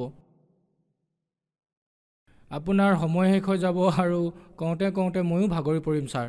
ছাৰ, আপোনাৰ বৃত্তি ডক্টৰ, আপুনি এই কথাবোৰ ভালদৰেই জানে। হাজাৰত নহয় লাখৰ সংখ্যাত য'ত মেডিকেল ছায়েন্সে যিবোৰ বেমাৰক ৰিজেক্ট কৰি দিয়ে, যিবোৰ মানুহক ৰিজেক্ট কৰি দিয়ে, তেওঁলোকে সন্ত ৰামপালদেৱ মহাৰাজৰ পৰা নাম দীক্ষা লয় আৰু সুস্থ হৈ যায়। ডক্টৰেও কৈ দিয়ে যে আপোনাৰ এতিয়া আৰু চিকিৎসা নহ'ব, এতিয়া ভগৱানেহে বচাব। তেওঁলোকক সন্ত ৰামপালদেৱ মহাৰাজে ঠিক কৰি দিয়ে। গতিকে ছাৰ, এইটো কেনেকৈ সম্ভৱ হ'ব পাৰে? আপুনিতো এজন ডক্টৰ, তেওঁ কিবা ঔষধ দিয়েনে? তেওঁৰ লগত কি আছেনো যে সকলো ঠাইতে হাৰি যোৱাৰ পিছতো সন্ত ৰামপালদেৱ মহাৰাজে ঠিক কৰি দিয়ে? ছাৰ, কথাটো এনেকুৱা হয় যে এইটো এটা ট্ৰু স্পিৰিচুৱেল নলেজ হয়। আৰু এই যে গুৰু সন্ত ৰামপালদেৱ মহাৰাজ সকলো বেদ, কোৰাণ, পুৰাণ, বাইবেল সকলো সৎগ্ৰন্থ দেখুৱাই কয় যে প্ৰকৃততে পৰমাত্মা কোন হয় আৰু কি প্ৰকাৰে ভক্তি কৰিলে আমি লাভ পাম। সেই আধাৰতে সকলো লাভ হয় ছাৰ। এতিয়ালৈকে লাখ লাখ অনুগামীয়ে সৎভক্তি কৰি লাভ প্ৰাপ্ত কৰিছে। ছাৰ, সন্ত ৰামপালদেৱ মহাৰাজৰ পৰা নাম দীক্ষা লোৱাৰ পিছত আপুনি বহুত লাভ প্ৰাপ্ত কৰিলে। ছাৰ, আপুনি এজন ডক্টৰ হিচাপে আপোনাক যিসকল দৰ্শকে চাই আছে আৰু যিসকল বেমাৰত গ্ৰস্ত, তেওঁলোকক আপুনি কি ক'ব বিচাৰিব? হয়, নিশ্চয় ছাৰ। সন্ত ৰামপালদেৱ মহাৰাজৰ পৰা নাম দীক্ষা লোৱাৰ মাত্ৰেই আৰু নিয়ম অনুসাৰে ভক্তি কৰিলে ডাঙৰতকৈ ডাঙৰ বেমাৰ যেনে কেঞ্চাৰ, ব্লাড কেঞ্চাৰ, এইডছৰ দৰে বেমাৰ, যিকোনোৱে ডাঙৰ বেমাৰ নহওক কিয় সকলো ভাল হ'ব পাৰে ছাৰ। ছাৰ, সন্ত ৰামপালদেৱ মহাৰাজৰ পৰা নাম দীক্ষা কেনেকৈ ল'ব পাৰি? সন্ত ৰামপালদেৱ মহাৰাজৰ পৰা নাম দীক্ষা লোৱাৰ বাবে বৰ্তমান 13+ ইণ্টাৰনেশ্যনেল চেনেলত সৎসংগ আহে। তাৰ তলত হালধীয়া শাৰী এটা আহে আৰু তাত আশ্ৰমৰ নম্বৰ আহে। তাতে যোগাযোগ কৰি নাম দীক্ষা ল'ব পাৰিব ছাৰ সন্ত ৰামপালদেৱ মহাৰাজৰ পৰা। আনকি এতিয়া ইউটিউবো আছে আৰু বহুত কিবা কিবি আছে, যেনে ছ'চিয়েল মিডিয়া নেটৱৰ্কতো চাৰ্চ কৰি আপুনি নাম দীক্ষা লোৱাৰ অপশ্যনো পাব ছাৰ। ধন্যবাদ ছাৰ। Okay sir.